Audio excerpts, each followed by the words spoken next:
안녕하십니까? 잘 지내셨어요?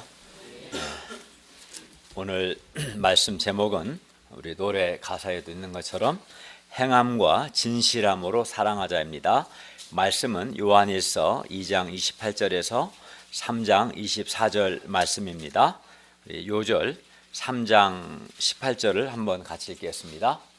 3장 18절입니다. 시작.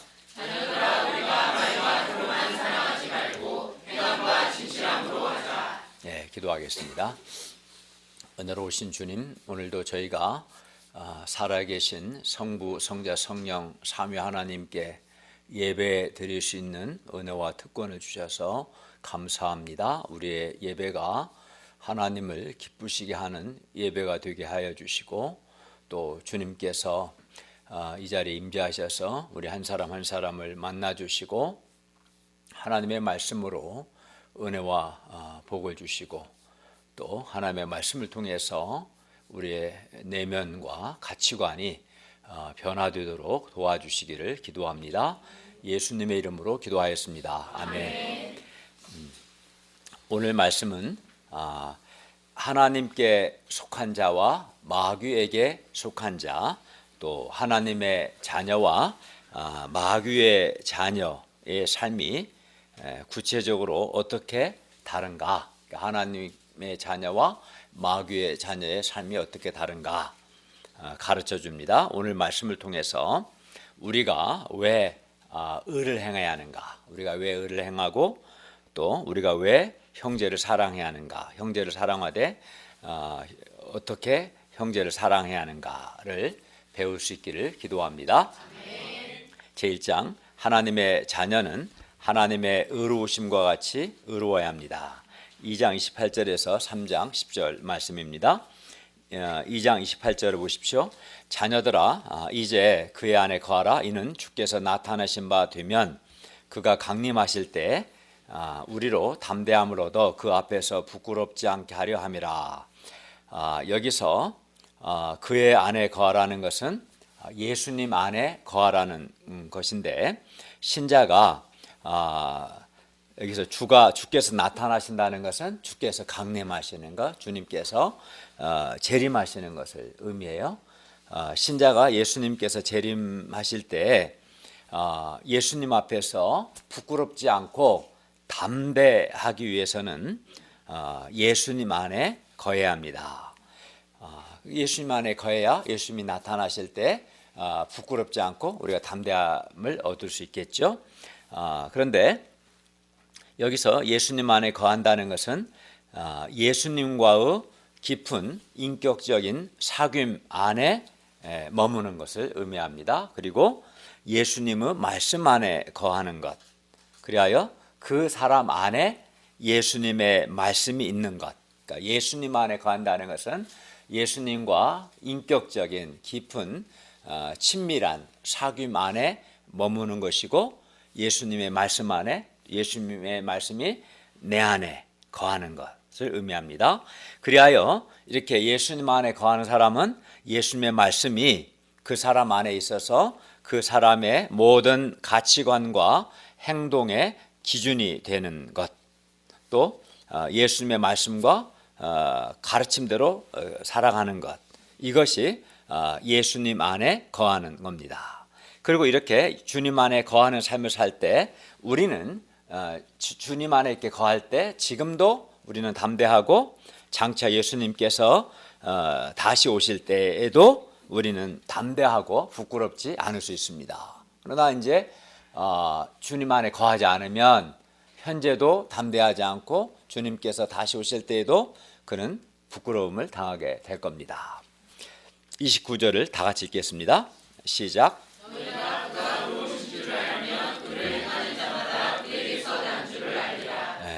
그가 의로우신 줄 알며, 즉 하나님은 의로우십니다. 하나님께는 조금의 죄도 흠도 없습니다. 그리고 하나님께서 의로우신 줄을 알면 하나님의 자녀들 역시 아버지, 즉 하나님 아버지를 닮아서 의를 행하는 것이 마땅하겠죠. 하나님의 자녀가 자기 아버지이신 하나님을 닮아서 의를 행하는 것이 마땅하고 또 자연스럽습니다. 그래야 의를 행하는 것은 그 사람이 하나님의 자녀라는 표시입니다. 그러니까 이제 결혼한 남자나 여자가 반지를 끼는 것은 나는 결혼한 사람이라는 표시죠. 인 것처럼 의를 행하는 것이 내가 하나님의 자녀다라는 표시라는 겁니다. 3장 1절을 읽겠습니다. 시작. 그러나 아버지께서 어떠한 사랑을 우리에게 베푸사 하나님의 자녀라 일컬음을 받게 하셨는가. 우리가 그러하도다. 그러므로 세상이 우리를 알지 못함은 그를 알지 못함이라. 보라. 이 보라는 감탄사입니다. 굉장히 감탄하는 내용이 나오죠. 뭡니까? 하나님께서 우리로 하여금 하나님의 자녀라 일컬음을 받게 하기 위해서 하나님께서 우리에게 베푸신 하나님의 그 놀라운 사랑을 보라는 겁니다. 그러니까 우리가 하나님의 자녀가 된 것은 그냥 된 것이 아니라 하나님께서 우리에게 베푸신 그 놀라운 사랑 때문에, 사랑으로 우리가 하나님의 자녀가 되고 하나님의 자녀라 일컬음을 받게 되었다는 겁니다. 그러므로 우리 예수 믿는 우리는 하나같이 하나님의 놀라운 사랑, 그게 뭡니까? 우리 죄를 위하여서 자기 독생자 예수 그리스도를 내어주신 그 하나님의 놀라운 사랑을 받은 사람들인 거죠. 그렇기 때문에 우리는 나는 하나님의 사랑을 못 받았다 이렇게 생각하거나 말해서는 안 되는 겁니다. 왜냐하면 우리는 적어도 예수 믿고 하나님의 자녀가 된 사람들은 하나님의 놀라운 사랑을 받은 사람들이기 때문입니다. 그리고 우리는 이 하나님의 이 놀라운 사랑을 받았기 때문에 어떻게 합니까? 우리가 하나님 아버지와 같이 의로운 삶을 살려고 하게 되고, 그리고 또 우리도 하나님과 형제를 사랑하는 삶을 살려고 한다는 겁니다. 그러니까 우리가 처음부터 의를 행하지는 않았죠. 우리가 예수님을 믿기 전에는 죄 가운데 세상 정욕과 육신의 정욕과 이생의 안목 가운데 살았죠. 또 별로 이렇게 사랑도 별로 안 하고 이기적이고 자기중심적인 그런 삶을 살았죠. 그런 삶을 대부분 살았어요. 근데 우리가 변화되고 의를 행하고 사랑하는 삶을 살게 된 것은 다른 게 아니라 하나님의 이 놀라운 사랑을 받았기 때문에, 하나님의 이 사랑을 받고 아는 사람은 그 마음 가운데 하나님 아버지와 같이 의를 행하고자 하는 소원이 생기고, 나도 하나님을 사랑하고 그 사랑으로 믿음의 형제를 사랑하고자 하는 그 소원이 생긴다는 거예요. 그렇죠. 그러나 세상은 이러한 우리를 알지 못해. 우리가 왜 의를 행하고 왜 형제 사랑하는가, 그걸 모르죠. 그리고 세상이 우리를 알지 못하는 것은 세상이 하나님과 하나님의 사랑을 알지 못하기 때문입니다. 그러니까 세상이 하나님과 하나님의 독생자를 주신 사랑, 또 그 사랑을 받은, 그걸 알면 그 사랑으로 사랑을 받은 신자들과 그들의 삶을 알게 되겠죠. 세상이 독생자를 주신 하나님을 알지 못하기 때문에 세상이 하나님의 자녀들의 삶을 이해하지 못하는 것입니다. 그러니까 많은 사람들이 실제로 그렇죠. 왜 그렇게 의를 행하는 삶을 살고 왜 너 하나님을 사랑하고 형제를 사랑하는 삶을 사냐, 그 이해를 못하는 거예요. 왜? 대부분의 사람들의 삶의 방식은 그렇지 않아요. 세상에 있는 대부분의 사람들은 기본적으로 세상 정욕을 따라 살아. 육신의 정욕과 안목의 정욕과 이생의 자랑을 추구합니다.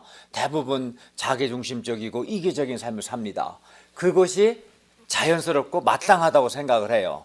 그러나 독생자를 주신 하나님의 사랑을 받은 사람은 그런 방식의 삶을 거부하고 어떻게 살아요? 의를 행하는 삶을 살려고 하고 자기 중심성과 이기심을 회개하고 하나님을 사랑하고 그 사랑으로 형제를 사랑하는 그런 삶을 살려고 하는 것이죠. 삶이 다르죠. 근데 그거를 이제 세상이 이해하지 못하는 것은 그들이 하나님을 알지 못하기 때문이다 라고 말씀하는 겁니다. 그러므로 우리는 세상이 우리를 이해하지 못한다고 해서 또는 우리를 인정하지 않는다고 해서 조금도 섭섭해하거나 힘들어하거나 실망할 필요가 전혀 없습니다. 그러니까 그가 하나님을 알지 못하기 때문에 하나님의 자녀들의 그런 삶의 방식을 알 수 없는 거예요. 그러니까 그 이해받으려는 생각할 필요도 없고 나를 알지 못한다고 섭섭해할 것도 없는 거죠. 3장 2절을 보십시오. 사랑하는 자들아 우리가 지금은 하나님의 자녀라 장래에 어떻게 될지는 아직 나타나지 아니하였으나 그가 나타나시면 우리가 그와 같을 줄을 아는 것은 그의 참모습 그대로 볼 것이기 때문이니. 이 말은 우리는 지금 하나님의 자녀라는 겁니다. 그리고 예수님께서 강림하실 때, 즉 재림하시면 우리도 예수님과 같이 영광스럽게 될 것입니다. 그리고 그때 우리는 예수님의 참모습 그대로 볼 것입니다. 그렇기 때문에 우리는 정말 우리 어떤 사람입니까? 정말 좋은 소망, 사라지지 않는 참 소망을 가진 사람들인 거죠. 그러니까 우리는 보라, 하나님이 우리에게 주신 그 사랑을 보라겠는데 하나님의 놀라운 사랑을 받은 사람들이고 또 장차 예수님이 재림하시면 예수님과 같이 영광스럽게 될 소망을 가진 사람들이라는 거예요. 그게 이제 신자의 정체성이죠. 근데 많은 사람들이 그걸 잘 몰라요. 내가 어떠한 사랑을 받은 사람이고 어떠한 소망이 있는가를 잘 몰라요. 이걸 알아야 돼요. 그리고 그러면 이런 참 소망, 이게 참 소망이죠. 세상 소망은 우리가 지난 시간에 배운 것처럼 뭐라고 그랬어요? 지나간다. 세상과 세상에 있는 모든 것이 지나간다, 사라진다, 그 얘기했어요. 지나간다, 사라진다. 근데 이 소망은 지나가거나 사라지지 않죠. 장차 우리 주 예수께서 재림하시고 예수님과 같이 영광스럽게 될 이 소망은 지나가지 않고 사라지지 않기 때문에 참 소망인 거죠. 예. 그리고 이 참 소망을 가진 신자는 어떻게 살아야 합니까? 3절을 보십시오. 주를 향하여 이 소망을 가진 자마다 그의 깨끗하심과 같이 자기를 깨끗하게 하느니라. 우리는 주님을 향해서 우리는 장차 주님과 같이 영광스럽게 될 이 소망을 가졌기 때문에 주님의 깨끗하심과 같이 자기를 깨끗하게 한다는 겁니다. 우리가 왜 자기를 깨끗하게 합니까? 이 소망이 있기 때문에. 근데 마치 이 소망이 없는 사람처럼 살면 안 되겠죠. 왜 불신자들이 그렇게 불의를 행하고 삽니까? 그는 소망이 없기 때문에. 참 소망이 없어요. 그러니까 눈에 보이는 세상 소망이 전부지. 그러니까 내일 죽을 터이니 오늘 먹고 마시자, 그거밖에 없는 거예요. 소망이 없으니 무슨 낙으로 살아요? 쾌락이라도 즐겨야지. 근데 소망이 없는 사람이 불의한 삶, 육신을 추구하는 삶을 사는 건 당연하고 이해하는데, 근데 참 소망을 가진 사람이 그런 불신자, 소망 없는 사람과 같이 똑같이 살아서 쓰겠는가? 그럴 수는 없다는 거죠. 우리는 주님을 향하여 소망을 가졌기 때문에 여기서 삶이 끝이 아니기 때문에 자기를 깨끗하게 한다고 말씀합니다. 즉 세상과 구별된 삶을 살아야 하고 또 순결한 삶을 살아야 합니다. 오늘 말씀은 1파트는 그걸 말합니다. 우리가 왜 의를 행하는 삶을 살아야 하는가? 우리가 왜 죄짓지 말고 의를 행해야 하는가? 첫째는 우리는 하나님의 독생자를 주신 놀라운 사랑으로 하나님의 자녀가 되었고, 근데 우리의 아버지이신 하나님이 의로우시기 때문에 자녀된 우리도 의로워야 한다, 의를 행해야 한다. 둘째, 우리는 주님이 재림하실 때 주님과 같이 될 영광스러운 소망을 가진 사람들이기 때문에 우리는 소망 없는 자들 같이 살면 안 되고 자기를 깨끗하게 해야 한다. 두 번째, 계속 그것이 반복됩니다. 우리가 왜 죄의 종로로 타지 말고 의를 행하는 삶을 살아야 하는가? 왜 우리가 구별된 거룩한 삶을 살아야 하는가? 우리가 왜 순결한 삶을 살아야 하는가? 그거를 말씀하고, 또 하나는 우리가 왜 사랑해야 하는, 형제를 사랑해야 하는가? 형제를 사랑할 때 어떻게 사랑해야 하는가? 이것이 오늘 메시지의 핵심 주제입니다. 네. 교회는 예수님의 신부로 성경은 말씀합니다. 예수님을 신랑으로 신부로 비유합니다. 그래서 교회는 예수님의 신부이기 때문에 신부가 신랑을 맞이하기 위해 자기를 단장하는 것처럼 신부가 신부 대기실에서 아주 순백의 웨딩드레스를 입고 신랑을 준비하듯이 우리도 항상 의와 성결로 우리 자신을 단장해야 합니다. 그러나 안타깝게도 많은 신자들이 자기가 예수님을 기다리는 신부라는 것과 예수님께서 나타나실 때, 즉 다시 오실 때 우리 신자들도 예수님과 같이 영광스럽게 될 참 소망이 있다는 것을 모르거나 잊고 살아가고 있습니다. 자기 정체성을 모르는 거죠. 자기가 지금 신부라는 사실을 모르고 주님을 기다리고 있고 나에게 참 소망이 있다는 사실을 모르는 자들이 많아요. 그 결과 모르기 때문에 어떻게 합니까? 그 결과 의를 행하지 않는 것이고 그 결과 죄로부터 자기를 깨끗하게 하지 않는 거예요. 그러나 이 사실을 아는 사람, 나는 예수님의 신부로서, 교회 신부로서 예수님의 다시 오심을 기다리고 있는 자고, 또 주님이 다시 오시면 주님과 같이 영광스럽게 될 참 소망을 가진 사람이다. 이 사실을 기억한 사람은 성결과 의로 자신을 깨끗게 하는 삶을 살려고 힘쓸 것입니다. 예. 우리는 독생자를 주신 하나님의 크신 사랑으로 하나님의 자녀가 되었고, 예수님이 다시 오시면 우리도 예수님과 같이 영광스럽게 될 참 소망을 가졌음을 기억하고 하나님 아버지의 의로우심과 같이 의를 행하고 자기를 깨끗하게 할 수 있기를 기도합니다.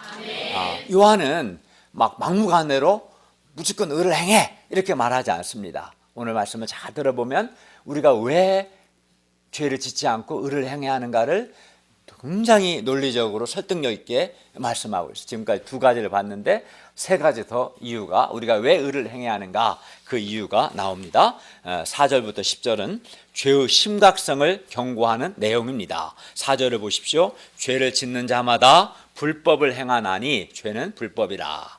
어떤 사람은 죄를 심각하게 생각하지 않는 경향이 있습니다. 심지어 어떤 사람은 죄 짓고 회개하고 용서받으면 되지 이렇게 생각하고 죄 짓는 것을 가볍게 생각합니다.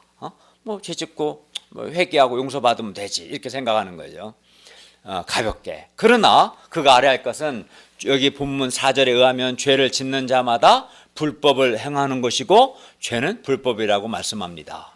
여기서 불법이란 말은 하나님 율법을 전제로 한 말씀입니다. 불법이란 말은 하나님의 율법, 하나님의 법을 어기는 것이고 하나님의 법을 파괴하는 것, 이게 불법입니다. 죄를 짓는 것은 내가 하나님의 법을 어기고 하나님의 법을 파괴한다는 의미입니다. 따라서 죄라는 것은 하나님을 내가 대적하고 적극적으로 하나님을 대적하는 것이고 하나님을 향해서 반역하는 아주 심각한 행위이며 하나님께 대한 심각한 불순종입니다. 죄라는 것은, 죄가 불법이라는 것은 내가 하나님을 대적하는 거예요. 하나님의 법을 파괴하는 것이고 하나님을 향해서 고의적으로 반역하는 행위입니다. 그러므로 우리는 죄를 단순히 어떤 약점, 단순한 약점이나 실수, 연약함 정도로 가볍게 결코 생각해서는 안 되는 겁니다. 쿠데타가 가벼운 게 아닌 것처럼 그건 반역죄죠. 내란죄, 사형에 처할 수 있는 겁니다.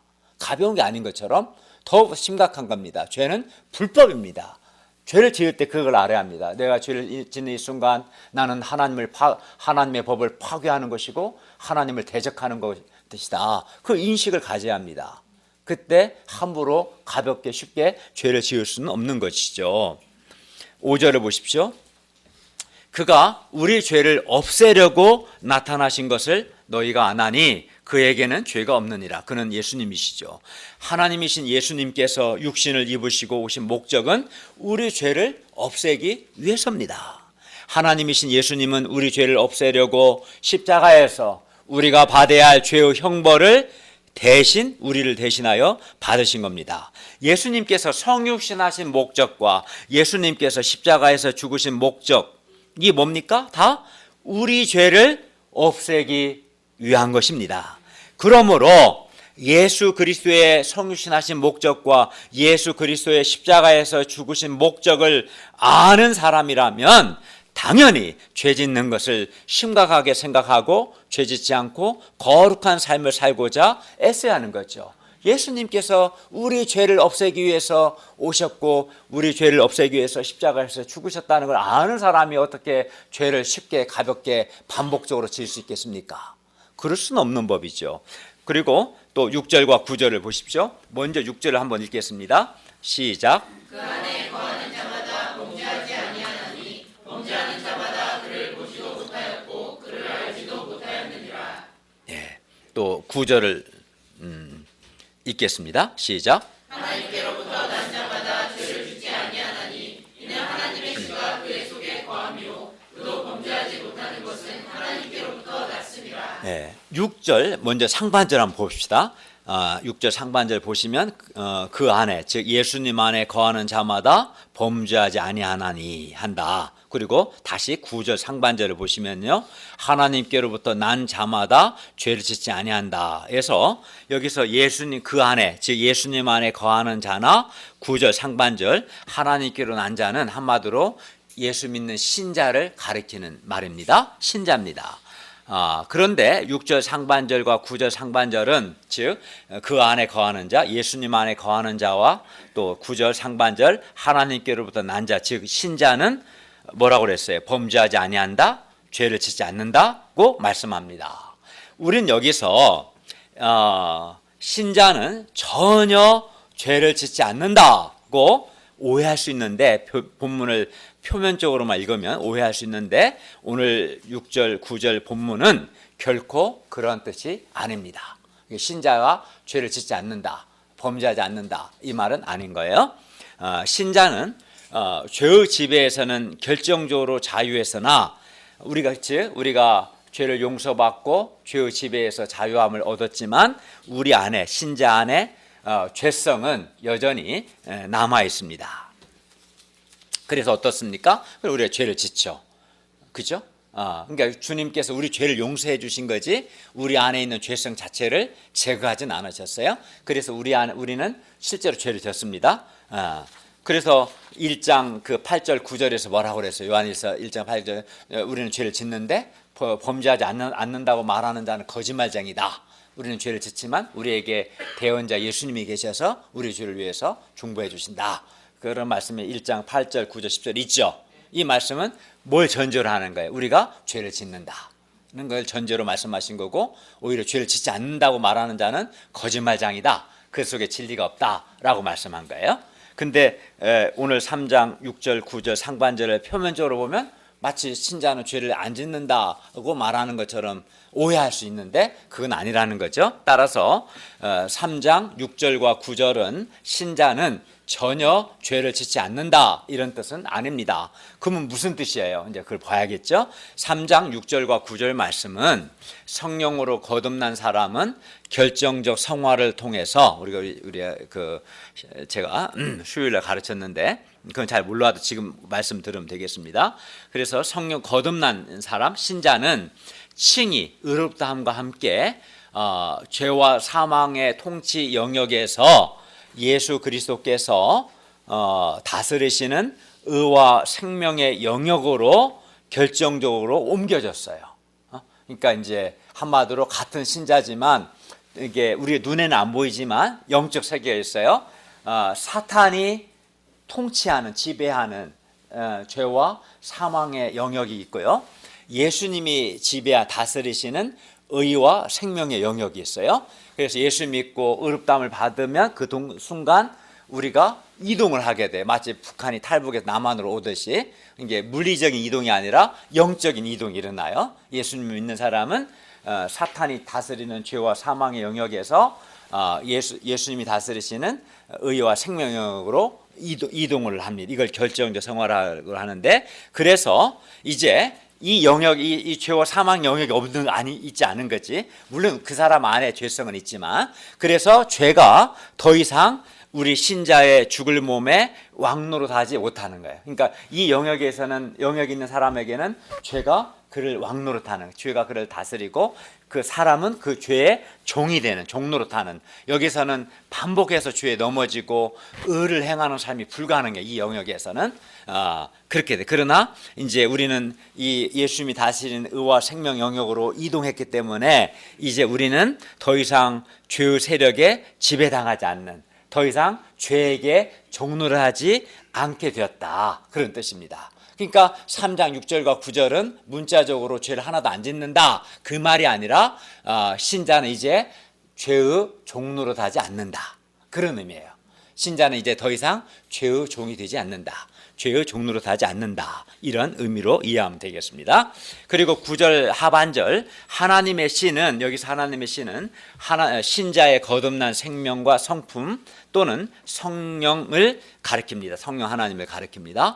신자 안에 거듭난 생명과 성품, 또 성령님이 내주하시기 때문에, 그 안에 거하시기 때문에 신자는 과거처럼 죄의 종노릇하지 않을 수 있게 되었습니다. 그러니까 신자가 과거와 같은 점은 여전히 죄를 용서받았지만 우리 신자 안에도 죄성은 남아있기 때문에 여전히 죄를 지어요. 그러나 과거와 다른 점은, 과거에는 이렇게 죄와 사망의 영역에 있었기 때문에 늘 반복해서 죄를 짓고 죄의 종노릇하는, 의를 행하는 것이 불가능한, 성화가 불가능한 영역에 있었다면 이제는 예수님이 다스리는 의와 생명의 영역에 있기 때문에 이제는 더 이상 죄의 종노릇하지 않고 이제는 얼마든지 성령님을 의지해서 의를 행하는 삶, 거룩한 삶이 가능하게 되었다.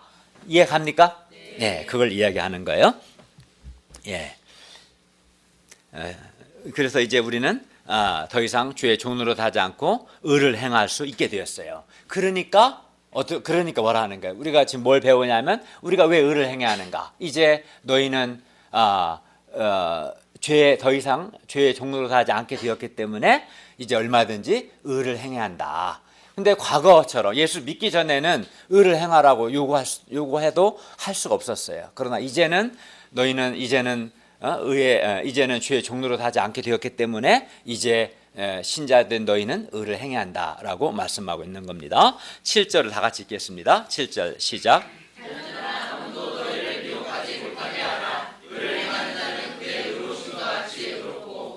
예, 우리가 정말 하나님의 자녀라면 우리는 우리의 삶을 통해서 우리가 하나님의 자녀라는 것을 드러낼 수 있어야겠죠.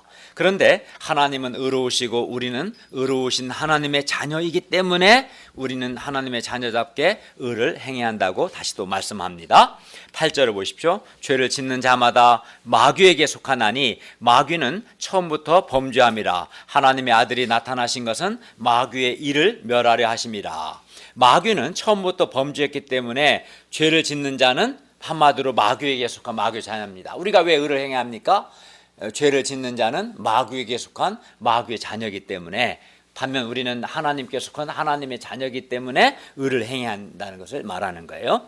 마귀는 인류보다 먼저 범죄했고 인류의 범죄의 근원입니다. 반면 하나님의 아들 예수님께서 이 세상에 오신 목적은 마귀의 일을 멸하기 위해서인데, 마귀의 일이 뭡니까? 죄짓게 하는 거죠. 그러니까 마귀의 일을 멸하기 위한 거니까 예수님이 오신 목적은 죄를 없애기 위해서 오신 거예요.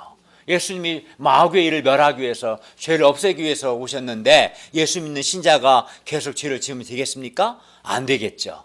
그걸 말하는 겁니다. 우리가 왜 죄를 짓지 말고 의를 행해야 하는가? 그 이유를 계속해서 말씀합니다. 따라서 죄를 짓는 것은 마귀의 특성이고 이 죄를 없애는 것은 하나님의 아들 예수님의 특성입니다. 그러므로 이제 우리 그리스도인들은 죄로부터 자기를 깨끗하게 하고 적극적으로 의를 행해야 합니다. 반복해서 죄를 짓고 죄의 종로로 타는 것은 자신이 나는 마귀에게 속한 마귀의 자녀입니다 라고 자기를 나타내는 심각한 행위입니다. 그걸 아셔야 합니다. 반면 하나님 아버지의 의로우심과 같이 의를 행하는 것은 자신이 하나님의 자녀임을 나타내는 것입니다. 죄를 지음으로써 내가 마귀에게 속한 마귀의 자녀라는 것을 나타낼 수도 있고, 우리는 아니면 의를 행함으로 하나님께 속한 하나님의 자녀라는 것을 나타낼 수 있는 겁니다. 둘 중에 하나밖에 없어요.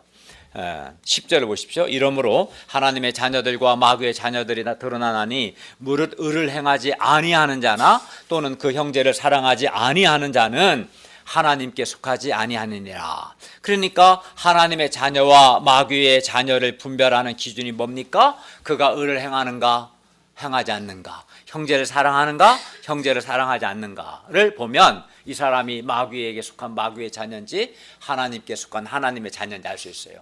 이렇게 하면 이쪽이 마귀의 자녀 같은데 그건 아니고 오해하지 마시고. 네. 네, 그렇습니다. 네. 그러면 뭐 이렇게 의를 행하지 않는 자나 그 형제를 사랑하지 않는 자는 하나님에 속하지 않았다고 했는데 그럼 누구에게 속했겠어요? 당연히 마귀에게 속한 겁니다. 둘 중에 하나입니다. 이 상에서 우리가 왜 의를 행해야 하는가, 왜 죄를 짓지 말고 의를 행해야 하는가를 배웠어요. 다 5가지 정도 정리할 수 있을 겁니다. 우리가 왜 의를 행해야 합니까?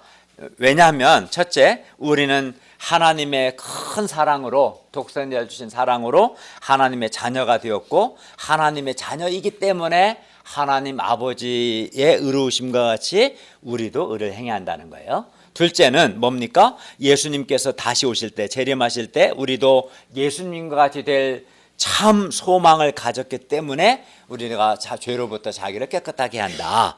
셋째는 뭡니까? 셋째는 우리가 왜 의를 행해야 합니까? 죄를 짓는 것은 불법을 행하는 것이고 죄는 마귀의 일이고 반면 예수님은 마귀의 일을, 즉 죄를 없애기 위해 오셨기 때문에 그렇습니다.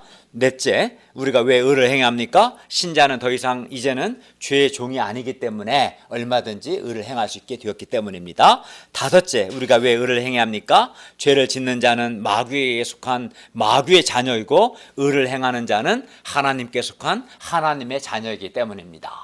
그러니까 죄를 짓느냐 의를 행하느냐는 단지 도덕적인 차원이 아닌 거예요. 신앙적인 차원인 거예요. 그냥 윤리책, 도덕책에서 착하게 살아라 그 정도가 아닙니다. 죄를 짓느냐 의를 행하느냐는 그가 마귀에게 속한 마귀의 자녀냐, 정말 예수 믿은 하나님께 속한 하나님의 자녀냐, 그의 속에 하나님의 생명, 성령이 있는 사람이냐 아니냐, 그가 여전히 죄와 사망의 영역, 마귀의 통치 영역에 속한 사람이냐, 같은 흑석동에 살지만 영적으로 보면 마귀가 다스리는 죄와 사망의 영역에 여전히 영적 영역에 있는 사람이 있고 예수께서 통치하시는 의와 생명의 영역에 사는 사람이 있는데 그가 지금 누구의 통치를 받고 어느 영역에 살고 있는가, 그가 누구의 자녀인가를 말하는 거예요. 죄를 짓는가 의를 행하는가는, 이거는 굉장히 영적인 문제고 신앙적인 문제인 거예요. 이걸 정확하게 아는 사람은 이제 생각이 바뀝니다. 죄를 짓는 순간 나는 지금 이 하나님의 법을 도전하는 것이고 어기고 하나님 향해 대적하는 것이고 그런 의식을 갖게 되고, 그럴 수는 없는 거죠. 내가 누군가, 내가 하나님의 자녀다. 그렇다면 하나님의 의로우심 같이 내가 의를 행해야 하지 않겠는가. 또 이제 나는 더 이상 죄와 사망 영역에 있지 않고 의와 생명 영역에 있다면 내가 더 이상 핑계할 수 없는 거죠. 과거라면 어쩔 수 없이 연약해서 죄질 수밖에 없었어요 라고 해도 지금은 죄의 종로로 하지 않고 얼마든지 의를 행할 수 있게, 연약한 물론 실패가 있지만 의를 행하는 삶이 가능하기 때문에 핑계댈 수 없죠. 그렇죠? 이거를 알면 이제 좀 우리 삶이 단순히 윽박질러서 하는 게 아니라 내가 정말 누구에게 속한 자인지, 거기서부터 내가 어떠한 삶을 살아야 할 것인지가 나오는 거예요. 이걸 잘 생각하면 내 마음에 이제 하나님의 자녀답게 하나님께 속한 자답게 의를 행하고자 하는 정말 진실한 간절한 소원이 내 마음에서부터 일어나게 될 것입니다. 그가 정말 하나님의 사람이라면 그런 게 일어날 거고, 그가 안 일어난 사람은 의심해 봐야 돼요. 그 사람 정말 구원받은 사람 맞나? 진짜 구원받은 그 안에 성령님이 내주하는 사람이라면 자연스럽게 비록 연약함이 있지만 내가 죄를 짓지 말고 의를 행해야 하는구나, 그런 소원이 생겨나게 될 겁니다. 제2장 그렇기 때문에 마지막으로, 그렇기 때문에 우리가 하나님의 자녀답게 죄로부터 자기를 깨끗하게 하며 적극적으로 의를 행할 수 있기를 기도합니다. 제2장 하나님께 속한 자는 그 형제를 사랑합니다. 3장 11절에서 24절 말씀입니다. 11절을 한번 읽을까요? 시작. 우리는 서로 사랑을 예, 서로 사랑하라는 말씀은 예수님이 주신 계명이고, 서로 사랑하는 말씀은 또 그들이나 우리가 처음 예수 그리스도의 복음을 들을 때부터 이미 들었던 말씀입니다. 그렇기 때문에 서로 사랑하라는 이 말씀은 그만큼 중요한 말씀입니다. 왜냐하면 예수님의 계명이기 때문에, 우리가 또 처음부터 들었던 말씀이기 때문에 중요한 말씀입니다. 12절을 보십시오. 가인같이 하지 말라. 가인은 악한 자에게 속하여 마귀에게 속해서 그 아우를 죽였으니 어떤 이유로 죽였느냐? 자기의 행위는 악하고 그의 아우의 행위는 의롭기 때문이다. 사도 요한은 가인을 미움의 대표적인 예로 제시합니다. 가인은 악한 자, 즉 마귀에게 속하여 그의 동생 아벨을 죽였습니다. 그리고 가인이 동생 아벨을 죽인 것은 자기 행위는 악하고 아우의 행위는 의롭기 때문이었습니다. 가인은, 이게 좀 온도 좀 낮추세요. 가인은 마귀에게 속해서 하나님의 속성인 사랑 대신 뭐 했어요? 마귀에게 속했기 때문에 마귀의 속성인 미움과 질투의 지배를 받았어요. 가인이 그의 동생에게 보인 미움이나 또 그가 행한 살인은 하나님의 자녀가 형제를 향해서 마땅히 보여야 할 사랑이나 또는 자기 희생과는 너무나 대조적입니다.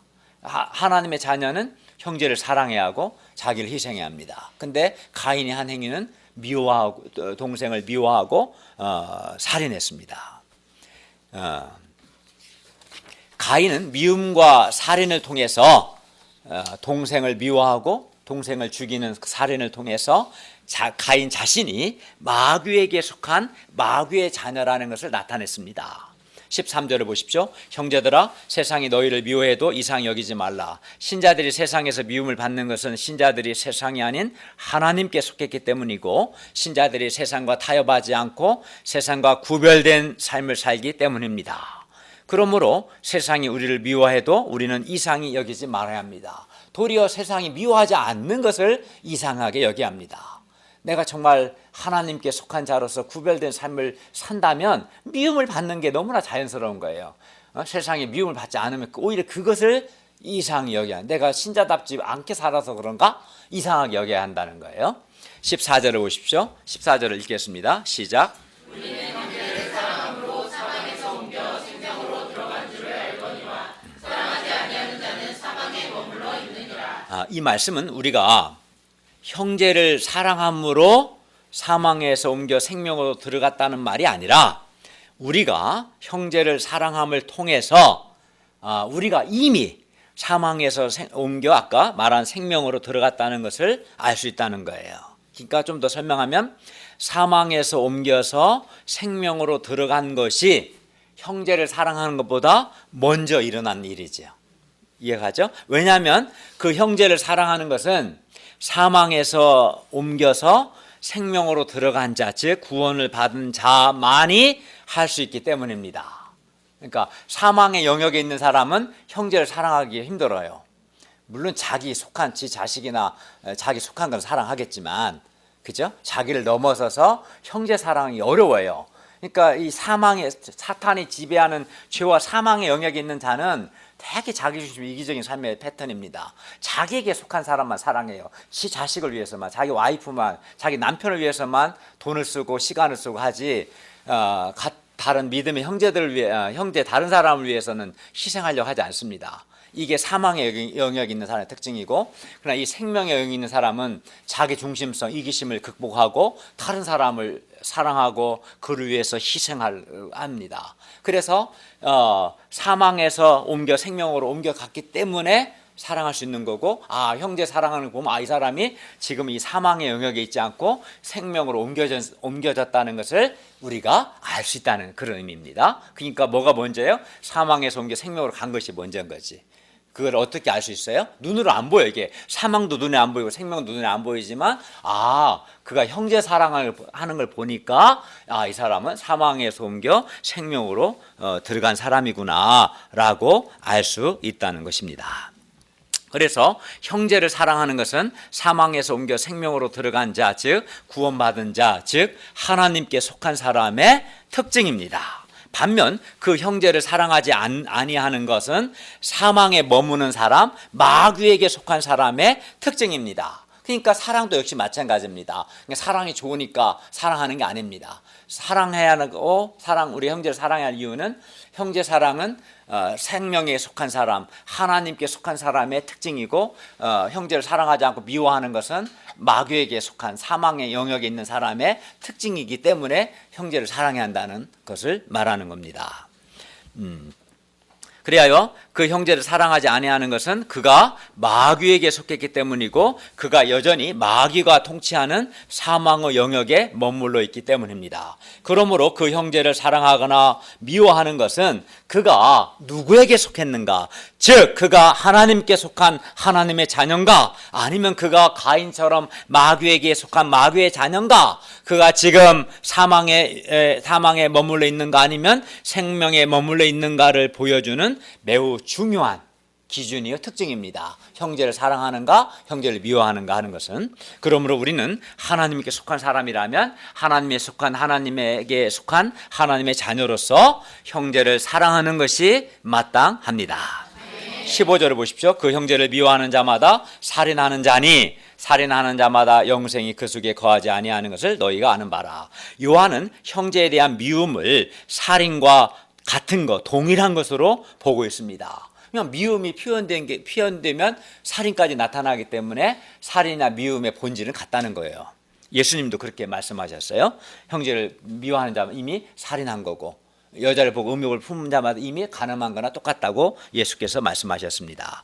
누군가가 다른 신자를 상습적으로 반복해서 미워한다면 그 사람은 지금 마귀에게 속한 자입니다. 왜냐하면 이 미움과 살인은 마귀의 속성이기 때문입니다. 하나님께 속한 사람, 그 사람 속에 영생이 있는 사람은 자기와 같이 동일하게 예수 그리스도의 보혈로 구원받은 믿음의 형제들을 사랑하는 것이 자연스럽고 당연합니다. 형제라 해서 형제만 아니라 자매, 형제자매 포함되겠죠? 성경의 언어가 좀 남성 중심적인. 기분 나빠하지 마시고 믿는 사람들을 통틀어서 믿는 형제든 자매 통틀어서 형제라고 표현하는 거예요.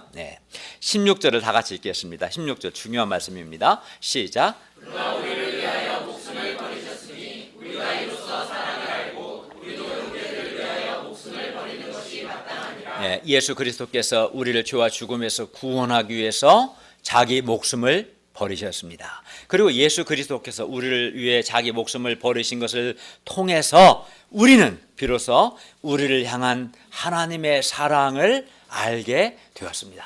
정말 하나님이 나를 사랑하시는구나, 이걸 알게 된 거죠. 그러면 우리도 형제를 위해서 목숨을 버리기까지 형제를 사랑하는 것이 마땅합니다. 가인은 아벨을 죽임으로써 그의 미움을 드러냈다면 예수님께서는 우리를 위해서 자기 목숨을 희생하심으로써 우리에 대한 자신의 사랑을 보여주셨습니다. 행함으로 보이는 겁니다. 가인은 살인을 통해서 미움을 나타냈다면 예수님은 우리를 위하여 자기 목숨을 버리심을 통해서 사랑을 나타내신 겁니다. 그래서 행함으로 진실함으로 사랑하라는 말이 여기서 나온 겁니다. 그리고 예수 그리스도께서 이렇게 자기를 희생하신 것은 우리 신자들도 예수 그리스도를 본받아서 형제들을 위하여 목숨을 버리기까지 형제를 사랑하도록 하기 위해서입니다. 예수님은 나를 사랑하기 위해서 자존심도 체면도 삶의 스타일도 심지어 자기 목숨까지 다 버리셨습니다. 그리하여 이 예수님의 사랑으로 우리가 살아났습니다. 누군가를 도저히 사랑하기 힘들 때 우리가 이 예수님의 사랑을 생각하고 본받고자 한다면 우리도 형제를 위해서 내 자존심도 체면도 삶의 스타일도 나아가 목숨까지도 버릴 수 있습니다.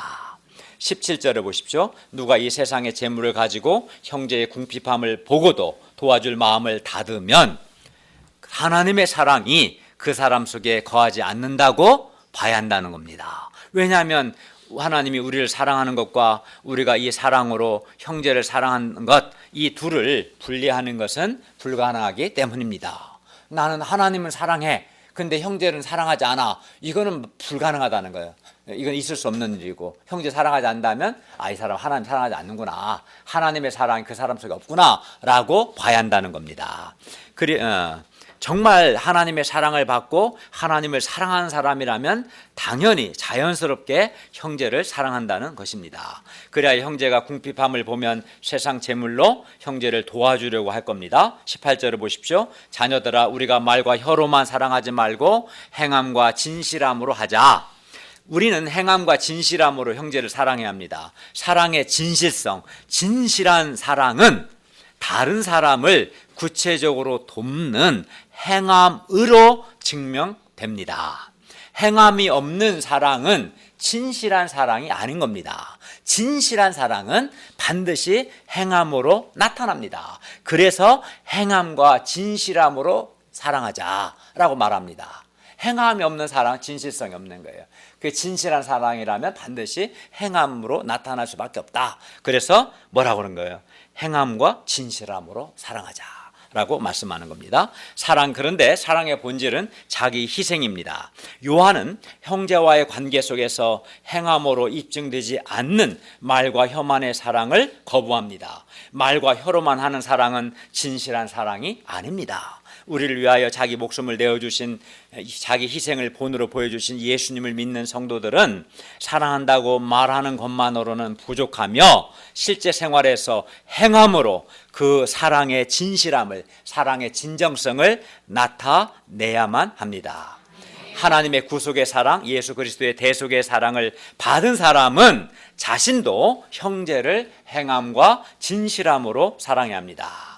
그리고 진실한 형제 사랑은 십자가 위에서의 예수 그리스도의 죽으심과 같은 지극히 높은 영적 차원에서부터 아주 삶의 작은 부분까지 구체적으로 어려운 가운데 처해 있는 형제를 돕는 것에게까지 다 이릅니다.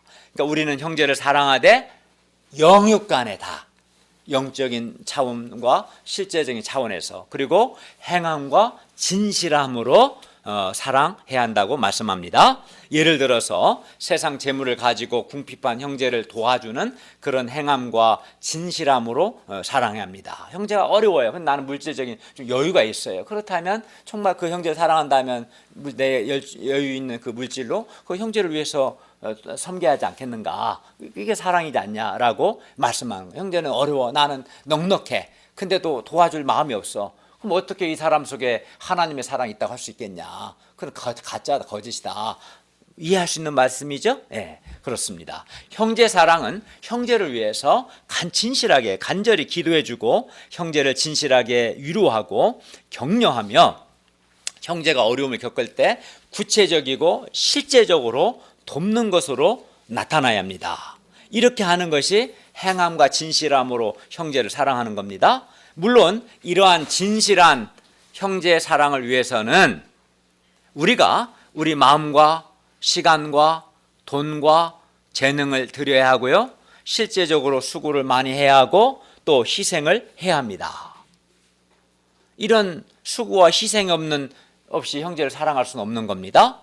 형제를 위해서 자기의 마음과 시간과 돈과 재능 드리는 것을 싫어하고 또 형제를 위해서 수고하고 희생하는 것을 싫어하는 사람이 있다면 그에게는 형제 사랑이 없다고 봐야 합니다. 형제 사랑이 없는 거죠. 하나님의 사랑을 그는 전혀 모르는 마귀에게 속한 사람이라고 봐야 할 겁니다. 그 사람 속에 어떻게 하나님의 사랑이 있다고 하겠습니까? 정말 그가 하나님의 사랑을 받은 사람이고 하나님의 사랑을 아는 사람이라면 도저히 그럴 수는 없다는 겁니다. 19, 20절을 다 같이 읽겠습니다. 시작. 이로써 우리가 진리에 속한 줄을 알고 또 우리 마음을 주 앞에서 굳세게 하리니 이는 우리 마음이 꼭 우리를 책망할 일이 있어도 하나님은 우리 마음보다 크시고 모든 것을 아시기 때문이라. 우리가 행함과 진실함으로 형제를 사랑함으로써 우리는 우리가 진리에 속한 줄, 즉 하나님께 속한 줄을 알고 우리 마음을 주 앞에서 굳세게 할 수 있습니다. 우리 마음을 주 앞에서 굳세게 할 수 있는 이유가 또 하나 있는데, 그것은 우리 마음이 혹 우리를 책망할 일이 있어도 하나님은 우리 마음보다 크시고 모든 것을 아시기 때문입니다. 왜냐하면 우리가 이제 하나님께 속한 자로서 의를 행하고 형제를 사랑하고 있습니다. 그러나 우리가 연약함이 있고 부족함이 있어서 실패할 때가 있겠어 없겠어요? 있죠. 그때 우리 자신 스스로가 책망할 일을 발견하게 되는 겁니다. 나 자신에게. 이때 하나님이 우리 마음보다 크시고 모든 것을 아시기 때문에 걱정하지 말라는 건데, 하나님이 우리 마음보다 크시고 모든 걸 아신다는 것은 하나님은 우리의 연약함, 허물, 잘못, 죄책감 등을 다 아신다는 것이고, 하나님은 우리 마음보다 크다는 말은 하나님은 우리보다 자비롭다는 것이에요. 그렇기 때문에 하나님은 우리 마음보다 크셔요. 나보다 하나님은 훨씬 더 자비로우셔요. 그래서 이러한 우리를 위해 독생자 예수님을 십자가에 내어주셨고, 독생자 예수님의 대속의 죽음을 통해서 우리를 정죄하지 않으시고 우리를 용서하시고 우리를 의롭다 하셨다는 겁니다. 하나님 우리 마음보다 크시기 때문에 우리를 용서하시고 우리에게 자비를 베푸시는 겁니다. 마음이 작으면, 마음이 좁으면 자비와 용서를 베풀지 못해. 근데 하나님은 다행히도 우리 마음보다 크셔서 우리에게 자비롭게 대하시고 우리를 용서하시다, 그겁니다. 그렇기 때문에 우리는 우리 마음보다 크신 이 하나님 앞에서 우리 마음을 굳세게 할 수 있습니다.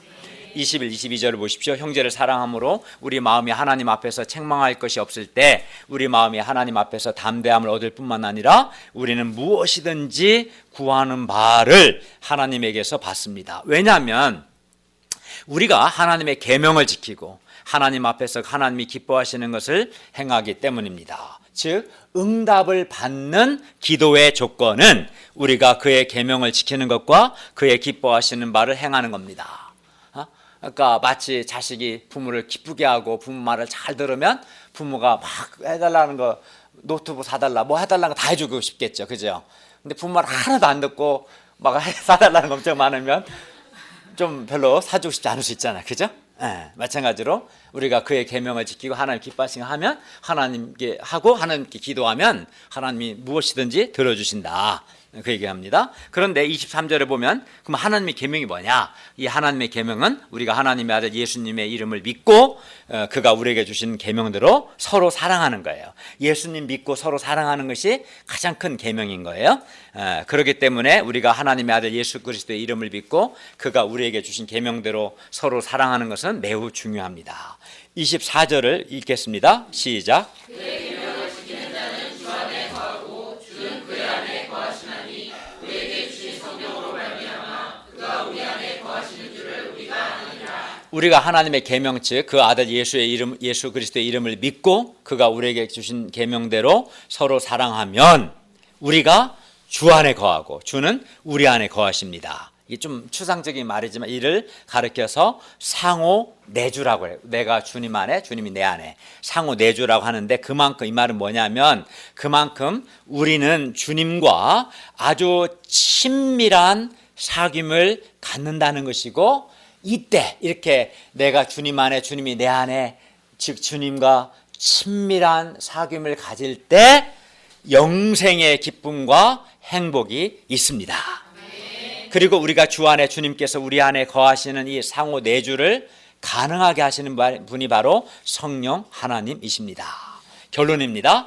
우리가 왜 의를 행하고 왜 행함과 진실함으로 형제를 사랑해야 합니까? 이걸 배웠는데 여러 가지가 있겠지만, 왜냐하면 하나님은 의로우시나 마귀는 처음부터 범죄했기 때문입니다. 그리하여 하나님의 자녀는 하나님 아버지의 의로우심과 같이 의를 행하나 마귀에게 속한 마귀의 자녀들은 반복해서 죄를 짓고 죄의 종로로 타고 형제를 사랑하지 않기 때문입니다. 그렇기 때문에 우리가 의를 행하고 하나님의 자녀답게 형제를 사랑해야겠죠. 뿐만 아니라 형제 사랑은 11절에서 우리가 처음부터 들은 소식이라고 했고요.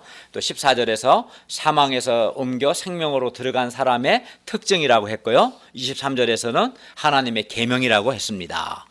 형제 사랑이. 그리고 형제를 사랑하는 자는 진리에 속한 자고 마음을 주 앞에 굳세게 할 수 있고요. 19절에서 22절에 보면 무엇이든지 구하는 바를 하나님에게서 받을 수 있기 때문입니다. 무엇보다 예수 그리스도께서 우리를 위해서 자기 목숨을 버리신 것을 통해서 우리가 사랑을 알게 되었고, 주님과 같이 우리도 형제를 위하여 목숨을 버리는 것이 마땅하기 때문에 우리가 형제를 사랑해야 합니다. 그러므로 우리가 하나님께 속한 하나님의 자녀답게 의를 행하고 행함과 진실함으로 믿음의 형제들을 사랑할 수 있기를 기도합니다. 형제를 사랑하되 우리의 마음과 시간과 돈과 나의 재능을 드리고 자기를 수고하고 희생함으로 믿음의 형제 자매들을 행함과 진실함으로 사랑할 수 있기를 기도합니다. 기도하겠습니다. 은혜로우신 주님, 오늘 말씀을 통해서 우리가 왜 죄를 짓지 않고 의를 행해야 하는가, 왜 형제를 사랑해야 하며 형제를 사랑하되 행함과 진실함으로 사랑해야 하는가, 이것이 단순히 도덕적인 차원이 아니라 우리가 하나님께 속한 하나님의 자녀이기 때문에 하나님의 자녀의 삶의 특징이기 때문임을 가르쳐 주셔서 감사합니다. 그래야 우리가 이제 하나님께 속한 하나님의 자녀라는 이 정체성 속에서 이제는 의를 행하고 형제를 사랑하는 삶을 힘써 살 수 있도록 주께서 우리 마음에 소원을 주시고 우리를 도와주시옵소서. 예수님의 이름으로 기도하였습니다. 아멘.